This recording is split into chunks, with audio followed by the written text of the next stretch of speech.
Halo Tribuners, ketemu lagi dengan saya Kuswanto Ferdian, host tribunmodal.com. Nah Tribuners, kali ini saya bersama dengan advokat dan seorang pengacara kondang di Kabupaten Pamekasan, khususnya Madura. Beliau biasa dikenal dengan panggilan Bapak Alfian. Beliau memiliki nama lengkap Marsuto Alfianto. Nah, beliau ini sudah sejak lama ya bergelut di dunia pengacara maupun advokat. Tribuners, kita tanya-tanya dulu nih, seperti apa pengalaman yang sudah dilakukan oleh Pak Alfian sejak bergelut di dunia advokat hingga saat ini beliau banyak dikenal oleh kalangan korporat, terutama kalangan pemerintahan dalam memegang kasus dan menyelesaikan kasus. Oke, saat ini kita tanya-tanya dulu seperti apa perjalanan karir beliau. Selamat pagi Pak, sehat? Selamat pagi, assalamualaikum, alhamdulillah sehat. Sehat ya. Oke, Pak Alfian, Tribuners di seluruh Indonesia ini banyak penasaran ya. Dulu Pak Alfian sempat pernah mengangkat kasus dan membela seorang tukang becak ya yang mencabut pohon pisang dan Pak Alfian bela, dan itu tanpa bayaran sepeser pun begitu Pak Alfian. Nah, Pak Alfian, saya tidak mau mengulas masuk ke itu dulu. Saya pengen mengulas seperti apa perjalanan karir jenengan dari awal. Bisa diceritakan Pak Alfian, mulai karir jenengan menggeluti dunia advokat ini sejak kapan? Baik, terima kasih Adinda dari tribunnews.com. Pertama begini, jadi ini sebetulnya saya di dunia advokat ini berangkat dari ketidaktahuan dari beberapa masyarakat terkait dengan masalah hukum. Jadi awalnya saya itu adalah sarjana pendidikan. Sarjana pendidikan, kebetulan saya itu di MEPA, Fakultas Matematika di Ilmu Pengetahuan Alam. Di situ saya kebetulan alumna di matematika, S1 matematika. Tahun 2004. Tahun 2004 itu saya lulus S1 matematika. Setelah itu setelah tahun 2004 ini saya ketika misalnya sebagai tenaga pendidik ada keinginan dari hati untuk mengikuti perkembangan yang sifatnya terkait dengan masalah hukum. Yang paling utama itu terkait dengan bantuan hukum, sehingga memutuskan saya itu tahun 2006 saya mengikuti kuliah di S1 hukum begitu ya. Tepatnya di universitas mana Mas waktu itu? Saya kebetulan waktu itu di pesantren, saya di Darul Ulum Jombang. Kebetulan saya juga kalau S1 MIPA-nya saya di Surabaya, kebetulan saya di UNESA. UNESA ya. Ya, yang matematika itu. Jadi kemudian karena saya pada saat itu ingin menggeluti hukum, utamanya yang terkait dengan bantuan hukum, saya ingin pada saat itu, sehingga tahun 2009 itu saya mengikuti kuliah hukum, kemudian lulus tahun 2011 pada saat itu. Nah, tahun 2011 itu saya langsung mengikuti dasar-dasar hukum terkait dengan bantuan hukum. Saya ikut PKPA, Pendidikan Khusus Profesi Advokat di Universitas Airlangga Surabaya. Dan alhamdulillah pada saat itu saya dari sekian ratus peserta, kalau tidak salah itu sekitar 900 peserta mengikuti PKPA, yang lulus pada saat itu sekitar 600. Kemudian yang mengikuti UPA, ujian profesi advokat, yang lulus pada saat itu 140 orang. Termasuk sampean Mas ya? Termasuk saya. Itu seluruh Indonesia ya? Seluruh Indonesia pada saat itu yang ujiannya yang dilaksanakan di UNER pada saat itu yang lulus UPA itu ujian profesi advokat itu adalah cuma 140 orang.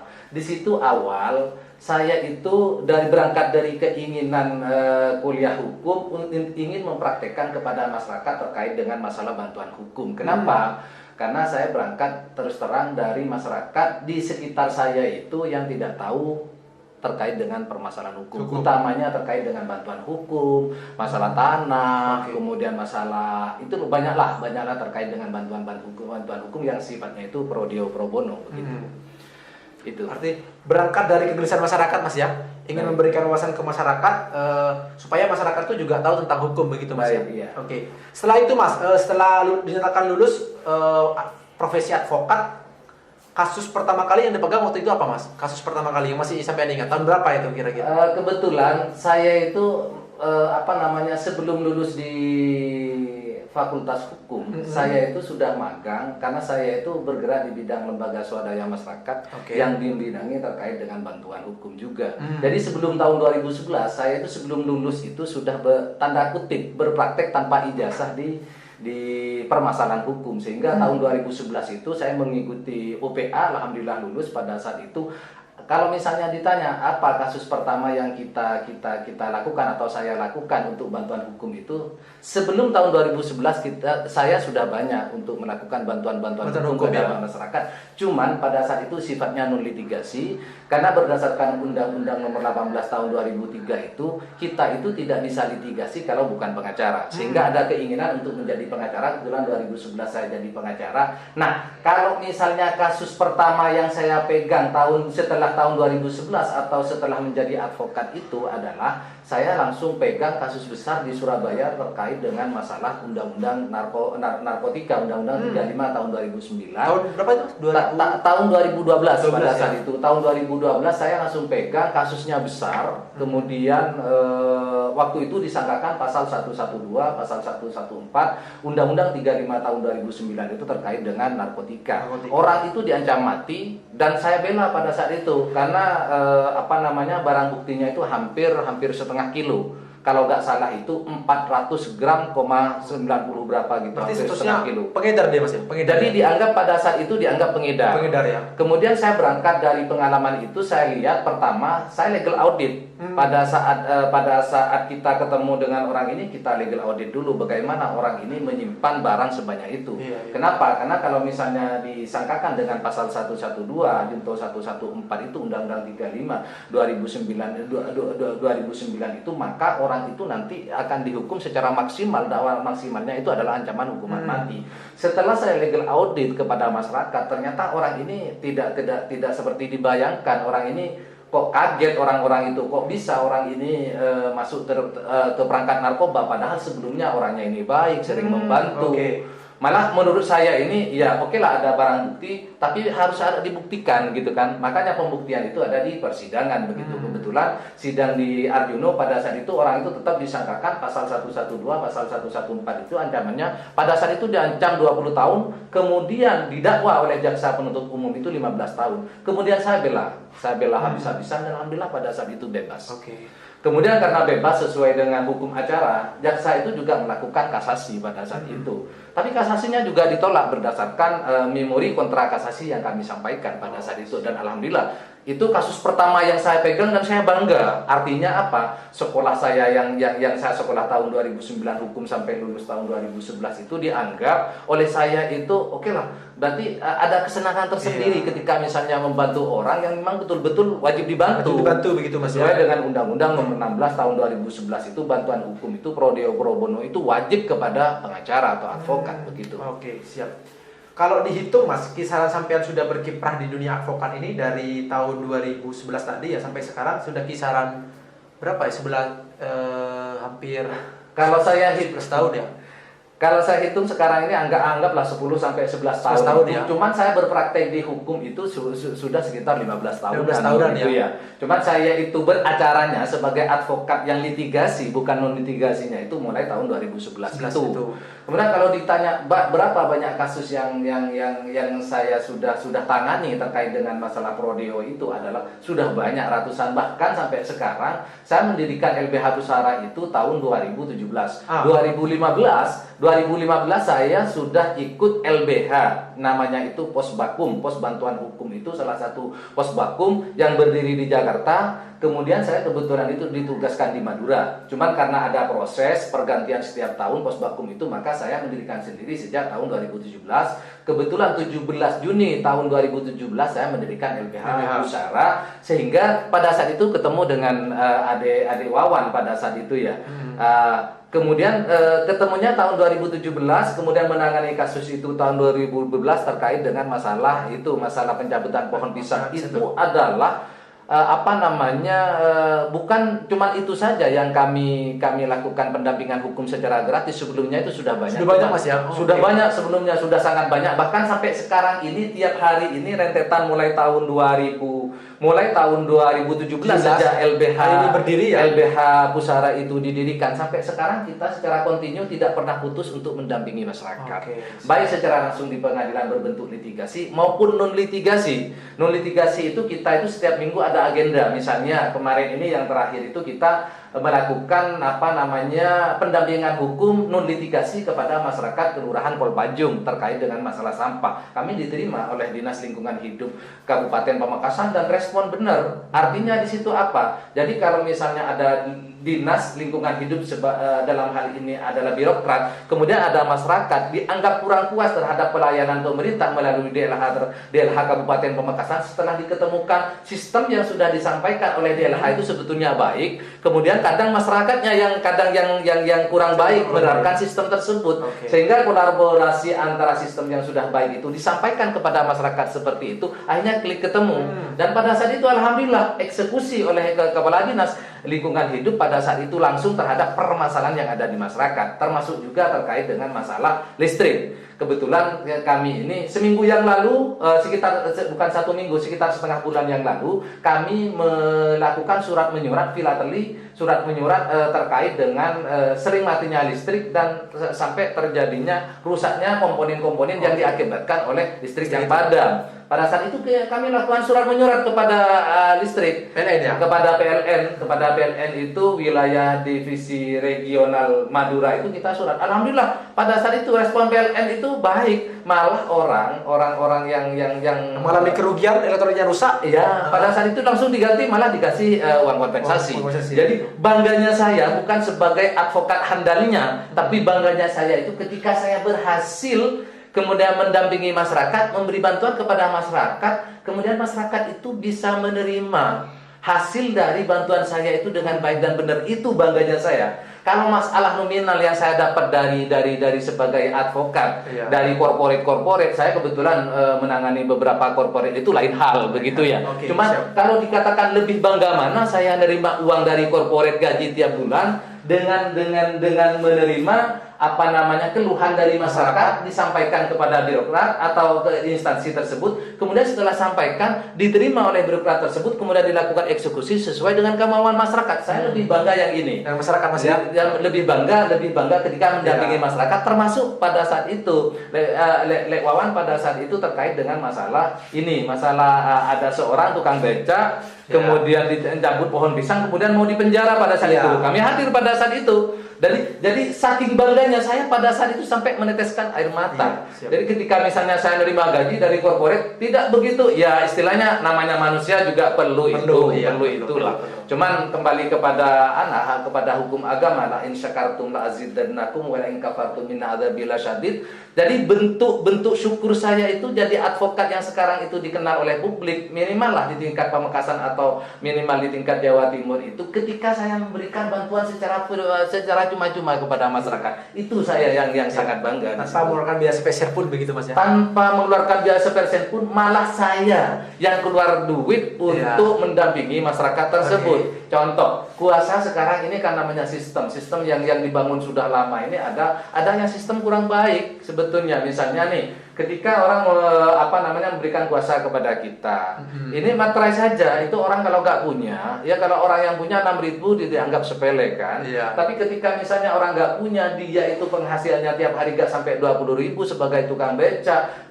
Kuasa untuk memberikan kuasa itu kita harus pakai materai kan? Iya, betul. Ketika dia pakai materai, saya sendiri yang belikan. Kemudian dia itu mau ke pengadilan juga tidak punya uang. Saya kasih uangnya untuk ke pengadilan. Malah itu sampai sekarang setelah Lebaran Hari Raya, mereka itu masih ke sini, kemudian saya kasih, alhamdulillah saya kasih sarung, kadang songkok itu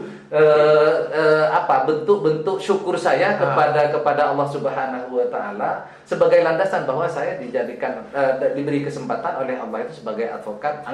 Dianggap handal oleh orang-orang itu berkat dari doanya orang-orang yang saya bantu. Saya tidak mungkin berdiri sampai sekarang tanpa ada bantuan hukum kepada masyarakat. Betul. Mas, menjadi seorang advokat ini kan juga banyak tantangan ya. Baik. Tantangan terberatnya ketika sudah menjalani sidang itu dan mendampingi masyarakat untuk mendapatkan bantuan hukum, apa Mas tantangan terberatnya? Kalau ditanya masalah tantangan, semua pekerjaan ada tantangan. Ada tantangannya pasti. Ada tantangan. Kemudian kalau ditanya tantangan advokat secara spesifik seperti apa? Ada rumus yang dikatakan oleh orang-orang itu adalah ketika kita sebagai pengacara, maka musuhnya adalah dua. Satu itu adalah klien, yang kedua musuhnya klien. Oke. Begitu. Jadi klien saya itu adalah musuh paling dekat dengan kita. Musuh dekat. Klien sendiri itu juga bisa menjadi musuh paling dekat begitu Mas ya? Iya, bisa menjadi musuh paling dekat kepada kita. teorinya seperti apa? Kok ada anonim seperti itu misalnya? Karena begini, ketika kita pegang klien, meskipun ini pro deal ataupun pro bono yang tanpa mengeluarkan apa-apa, ini gratis tanda kutip. Ketika masuk ke kita, orang ini bisa kalah bisa menang. Ketika misalnya kalah, kita bantu mati-matian, orang itu nggak nganggap proses, tapi nganggapnya adalah hasil. Jadi ketika misalnya kalah, orang itu bisa jadi menjadi musuh kita. Oh, meskipun dibantu, yo bener ini kalah, nggak pakai apa-apa. Ada banyak bahasa yang seperti itu tantangan kepada saya.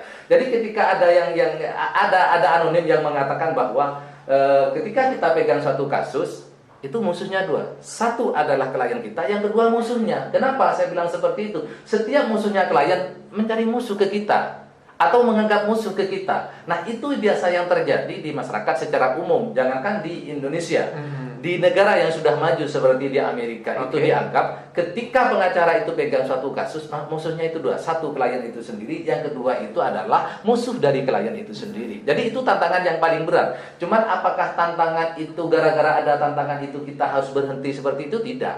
Karena kalau dianggap itu tanda kutip kata-kata minor yang disampaikan kepada saya itu kayaknya masih lebih banyak kata-kata yang mayor.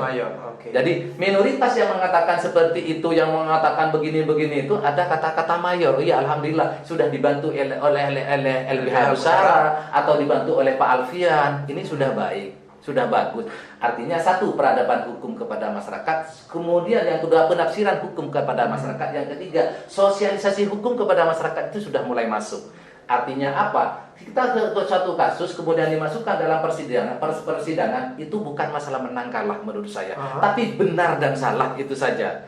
Kenapa? Karena benar dan salah itu ada di diri kita, tapi menangkan dan kalah itu ada di hakim. Hakim itu ketika misalnya menangkan suatu kasus atau mengalahkan suatu kasus itu hubungannya dengan Allah. Itu saja. Kalau saya yang penting orang itu benar, kita dampingin. Itu saja. Kalah dan menang urusannya hakim dengan Tuhan. Itu saja. Karena di situ ada ira-ira demi ketuhanan yang Maha Esa. Maka saya yakin semua putusan hakim itu berdasarkan bukti-bukti dan pembuktian pada saat persidangan. Ini lagi Mas, ketika saya banyak baca di berita-berita dan juga catatan dari para advokat yang ada di Indonesia, mereka saat menangani sebuah kasus besar begitu ya, mendampingi hukum kasus besar, kadang sempat juga mengalami ancaman-ancaman. Nah, Mas Alfian ini selama kurang lebih 15 tahun ya bergelut di advokat, pernah nggak mengalami ancaman-ancaman seperti itu? Kalau saya itu, kalau dari ancaman itu sering ya. Cuman saya anggap bahwa ancaman ini ini pelecut kepada diri saya. Yang penting niat, bahwa saya sampai kapanpun tidak akan mendolimi orang. Itu saja.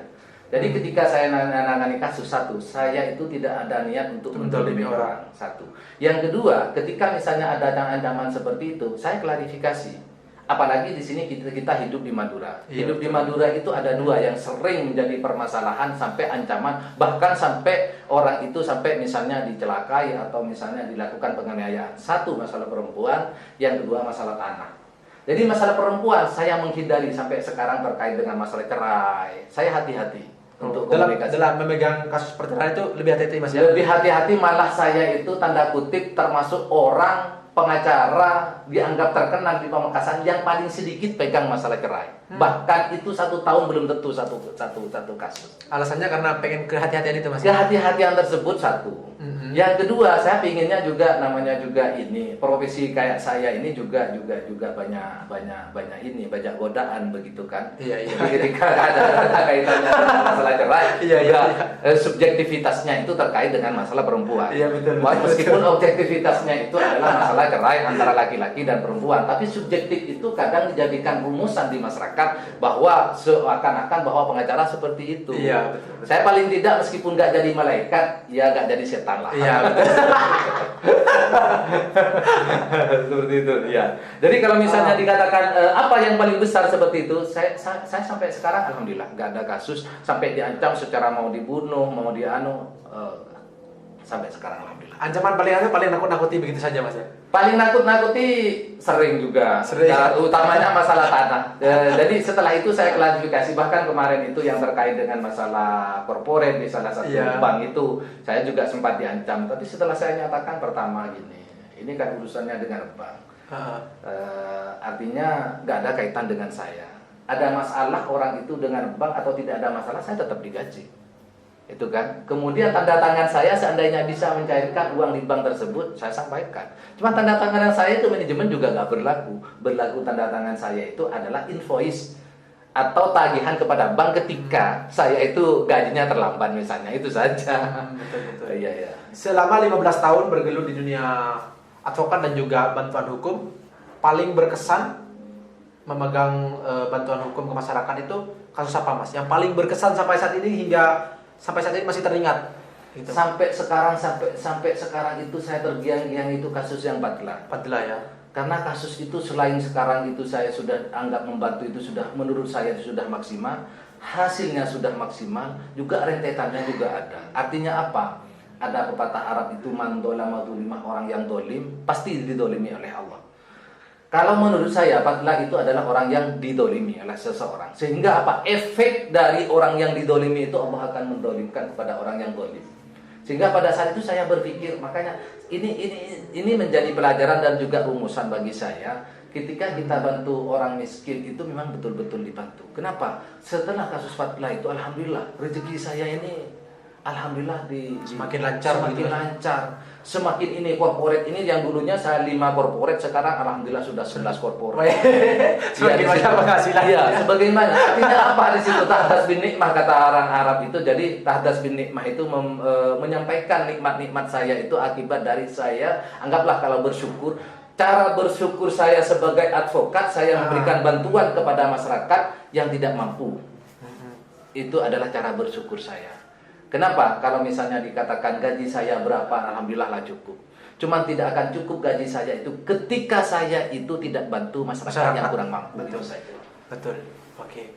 Mas, saat ini kan banyak stigma nih di masyarakat ya, bahwa pekerjaan advokat itu serba hitam dan putih begitu, Mas ya. Tapi kadang ada sebagian masyarakat yang juga menganggap bahwa dunia advokat tuh lebih ke banyak dominan ke hitam begitu. Mungkin Mas Alfian bisa memberikan wawasan ke masyarakat seperti apa sih sebenarnya kehidupan dunia advokat dalam menangani kasus ini seperti ini, sehingga stigma itu di masyarakat tidak lagi terbentuk begitu, Mas. Baik. Jadi begini, kembali saya sampaikan, semua pekerjaan, semua aktivitas, apalagi ini sebagai advokat yang bersentuhan dengan satu masalah uang, dua bersentuhan dengan perempuan, pasti ada hitam dan putih. Siap. Pertama begini, ketika bicara masalah uang kita harus syukuri. Yang kedua, ketika masalah misalnya terkait dengan perempuan, harus kita itu merasa cukup. Itu saja. Jadi semua terkait dengan uang kita syukuri, kita merasa cukup apa yang sudah diberikan oleh Allah. Juga terkait dengan masalah perempuan. Ini istri saya misalnya ini. Istri saya ini ketika bicara masalah istri, saya ini harus mengedepankan, karena orang tahu hukum itu semakin takut kepada hukum. Orang tahu hukum semakin takut sama hukum. Iya. Oke. Iya. Jadi orang semakin tahu hukum, dia itu semakin takut terhadap hukum. Untuk melanggar hukum semakin takut. Contoh begini, saya sebelum jadi pengacara itu, kemudian saya berkeluarga itu tidak ngerti terkait dengan Undang-Undang Nomor 174 terkait dengan masalah keperkawinan. Setelah kami kupas Undang-Undang Nomor 174, gara-gara saya jadi pengacara, gara-gara saya jadi kuasa hukum seperti itu, setelah saya kupas tuntas di situ, ada peran wajib yang harus dilakukan oleh pihak suami kepada istri, dan juga ada peran wajib yang harus dipenuhi oleh istri kepada sang suami. Sehingga seperti itu, saya ini karena tahu hukumnya bahwa memukul perempuan tidak boleh, nikah dengan tanpa persetujuan tidak boleh, sehingga hal yang tidak diatur di dalam undang-undang itu, atau yang seharusnya diikuti dalam undang-undang itu harus dilakukan, dan kemudian pelanggaran-pelanggaran yang tercantum di dalam undang-undang itu berusaha untuk tidak dilakukan. Itu saja. Jadi begini, dunia advokat saya ini adalah guru bagi saya sendiri, dan juga guru bagi anak-anak saya dan keluarga saya. Ketika misalnya saya dianggap baik gara-gara menjadi advokat, maka juga dianggap baik oleh anak saya dan istri saya, termasuk keluarga dan tetangga saya begitu. Tapi juga ketika misalnya kembali, ketika saya sebagai, anggaplah sekarang itu dianggap terkenal terkenal, kemudian naik, kemudian memunculkan sifat kehitamannya, bukan masalah putihnya, maka akan dicatat oleh sejarah bahwa pengacara itu adalah lebih banyak hitamnya ketimbang putihnya. Kalau saya menganggap bahwa saya ingin pengacara itu memang semua profesi ada hitam dan putih, begitu ya. Cuman saya ingin dikenang paling tidak bahwa lebih banyak putihnya ketimbang hitamnya, itu saja. Utamanya kepada diri saya sebagai pribadi, kepada anak-anak saya nantinya, kemudian istri saya dan juga lingkungan saya. Begitu. Mas, terakhir nih, berikan motivasi kepada para mahasiswa atau calon-calon advokat yang saat ini mereka sedang menimba ilmu dan nanti akan bergelut di dunia masyarakat ya, seperti Mas Alfian ini kan mereka belum tahu seperti apa dunia masyarakat. Motivasinya silakan sampaikan Mas kepada mereka. Begini, sebelum motivasi disampaikan, saya perlu menyampaikan motivasi secara ada objektif, ada yang subjektif begitu ya. Secara objektif saya lakukan begini. Sampai sekarang yang magang di kantor saya itu ada 3 universitas terkemuka di Indonesia. 1 Universitas Trunojoyo Bangkalan, alma mater Dinda ini. Yang kedua itu Universitas Airlangga Surabaya. Yang ketiga itu di Universitas Negeri Jember, dan juga yang keempat itu Universitas Bayangkara Surabaya. Dan empat-empatnya ini merupakan universitas tipe A yang ada di Jawa Timur, begitu ya. Tipe A yang ada di Jawa Timur. Kalau di Indonesia tipe B, begitu ya. Kalau itu tipe 1, tipe A di Indonesia, UNED juga begitu, termasuk di Universitas Trunojoyo. Jadi secara objektif saya itu memberikan motivasi kepada mahasiswa-mahasiswa ini ketika misalnya dia sudah masuk kepada fakultas hukum, maka dia niatkan awal.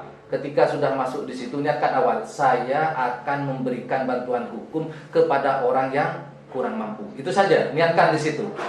Ketika sudah ada niat seperti itu, baik sekolahnya, baik setelah lulus, baik setelah advokat itu akan mengiringi nanti itu rezeki-rezeki lain akibat dari niat yang baik tersebut. Akibat dari niat yang baik tersebut mengiringi rezeki-rezeki lain. Jadi jangan niatkan ketika misalnya dia sekolah sekarang untuk materi. Sekolah untuk mencari materi, kemudian menjadi advokat menjadi materi, menjadi kuasa hukum menjadi materi. Jangan niatkan seperti itu.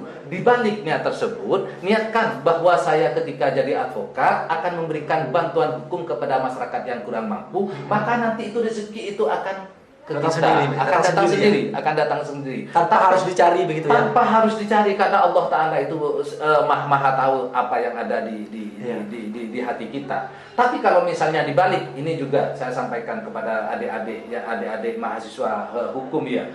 Kalau misalnya sampai dibalik, kalau dia belajar hukum tapi demi satu masalah popularitas, yang kedua terkait dengan masalah uang, maka popularitas dan uang itu tidak akan sampai kapanpun. Tidak akan sampai kapanpun. Tapi kalau niatnya bantuan hukum, maka popularitas, uang, dan segalanya kenikmatan yang ada di dunia itu akan diberikan oleh Allah Subhanahu wa Ta'ala. Itu saja. Jadi itu secara objektif saya sampaikan seperti itu, secara subjektif juga saya sampaikan seperti itu. Kenapa saya katakan subjektif? Karena ini tergantung dari adinda mahasiswa yang sekarang lagi di mahasiswa dan juga yang sedang magang. Ada 6 orang sekarang yang magang di kantor saya itu di LBH, Pusat Advokasi Masyarakat Nusantara tersebut. Itu Tribuners ya, tadi banyak sekali ya wawasan sudah kita kupas terhadap seperti apa pengalaman dari Pak Mas Alfianto ini di dunia advokat ya. Tentunya banyak menginspirasi kita ya.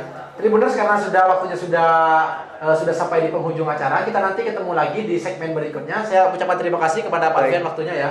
Kita bertemu lagi nanti bila kita ada waktu. Terima kasih Tribuners. Sebelumnya saya undur diri, Kuswanto Ferdian. Mohon maaf bila ada salah kata dari saya. Wassalamualaikum warahmatullahi wabarakatuh.